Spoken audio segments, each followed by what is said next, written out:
चाहे मर जाना। लेकिन स्त्रियों को यह 3 बातें कभी मत बताना चाहिए दोस्तों। आज की वीडियो का मकसद है कि इन 3 बातों को अपनी पत्नी या स्त्रियों को कभी नहीं बतानी चाहिए। जो भी पुरुष या 3 बातें स्त्रियों को बता देता है तो वह पुरुष सदा के लिए ही गरीब रहता है और हमेशा के लिए दुखी रहता है। प्रिय मित्रों, इस कहानी का वीडियो पार्ट 1 इस पेज में वीडियो डाल दिया है। अगले पार्ट में हमने देखा कि रामलाल जी सेठ के घर में काम किया करते थे। वही सेठ ने नौकरी से निकाल दिया था। कुछ दिन बाद रामलाल के घर में रखे हुए जो पैसे थे वह भी धीरे धीरे खर्च हो गए। उसके बाद रामलाल को इतना गरीबी आ गया था कि एक रात वह भूखे पेट ही सोना पड़ा। एक दिन जंगल में लकड़ी काटने के लिए गया था। उसको एक संत मिलते हैं। संत ने दिया हुआ जादुई पेड़ से वो रोज पास सोने के सिक्के और कुछ न कुछ मानते रहते थे। फिर अचानक उस जादुई पेड़ ने पैसा देना बंद कर दिया। साथियों, अपनी पत्नी के मुख से यह बात सुनकर रामलाल समझ जाता है कि हो ना हो यह सब सारी करतूत मेरी पत्नी की ही है। प्रिय दर्शकों, उसके बाद रामलाल अपनी पत्नी को बहुत डांटता है और फिर इस तरह कई दिन बीतते रहते हैं। कई दिन बीत जाते हैं। रामलाल के पास जो धन था वह खर्च होता जाता है और देखते देखते ही रामलाल फिर से अमीर से गरीब होने लगता है। रंग से रंग और भी रंग बन जाता है और देखते देखते ही रामलाल की फिर से वही स्थिति हो जाती है। रामलाल के घर में खाने के लिए दाना भी नहीं बचता है। तो दर्शकों, एक दिन फिर से रामलाल की पत्नी और बच्चे भूखे सोते हैं तो रामलाल अपनी पत्नी को कोसने लगता है और पत्नी से कहता है कि भुलक्कड़, या सब तुम्हारी वजह से हो रहा है। अगर मैं तुम्हें ना बताता तो आज ये बुरे दिन नहीं देखने पड़ते।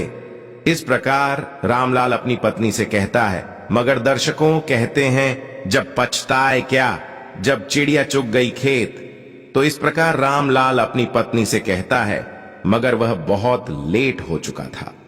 दर्शकों, फिर एक बार रामलाल उस संत को ढूंढने के लिए जंगल में जाता है, मगर रामलाल को वह विद्वान साधु उस पूरे जंगल में कहीं नहीं मिलते।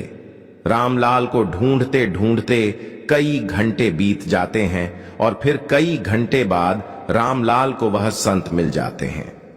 संत मिलते ही रामलाल उन संतों के चरणों में गिरकर रोने लगता है, गिड़गिड़ाने लगता है और कहता है कि हे गुरुदेव, आखिर मुझसे ऐसी कौन सी भूल हो गई जिसकी वजह से आप मुझसे रूठ गए हो।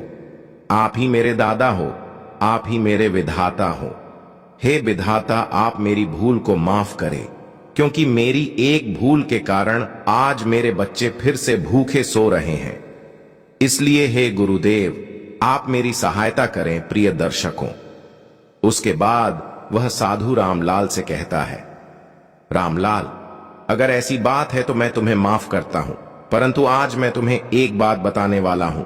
और मेरी बात यह है कि कभी भी जीवन में यह 3 बातें हर पुरुष को अपनी पत्नियों को नहीं बतानी चाहिए। जो पुरुष यह 3 बातें अपनी स्त्रियों को बताता है वह पुरुष जीवन में सदा के लिए दुखी रहता है, सदा के लिए जीवन में गरीब रहता है। प्रिय साथियों, दूसरी बात है कि किसी भी पुरुष को अपनी पत्नी को अपनी कमजोरी नहीं बतानी चाहिए, क्योंकि जो पुरुष अपनी पत्नी को कमजोरी बताता है वह खुद फंस जाता है। क्योंकि अगर आप अपनी पत्नी को अपनी कमजोरी बताते हैं तो वह बार बार आपकी उस कमजोरी को पकड़ लेगी और अपना काम करवाने लगेगी, कमजोरी को पकड़कर आपको दबाने लगेगी। अगर आप अपनी कमजोरी अपनी पत्नी को बता देते हैं तो आप जीवन में हमेशा पछताते ही रहोगे। दर्शकों, इसीलिए किसी भी पुरुष को अपनी पत्नी को अपनी कमजोरी नहीं बतानी चाहिए।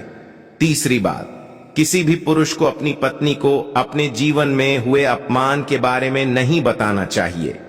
अर्थात जो पुरुष अपनी पत्नी को अपने अपमान के बारे में बता देता है तो वह पत्नी हर बात पर, छोटे छोटे झगड़े पर आपको उस अपमान के बारे में बोलकर, उसका हवाला देकर आपको परेशान करेगी, आपको मजबूर करेगी और बात पर उस अपमान का हवाला देगी, क्योंकि स्त्रियां धर्म और कर्म से बंधी हुई होती है। इनके मन में अपनी इच्छाएं छुपी होती हैं और यह अपनी बातें अन्य लोगों को नहीं बताती है, मगर स्त्री या दूसरों की बातों को दूसरों को अवश्य बता देती है। इसलिए आप अपने अपमान के बारे में अपनी पत्नी को बताते हैं तो इसमें आपकी मान हानि होती है।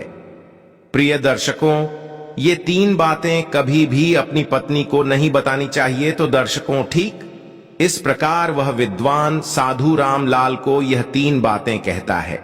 रामलाल संत द्वारा बताई गई इन बातों पर अमल करता है और उसके बाद वापस अपने घर चला जाता है।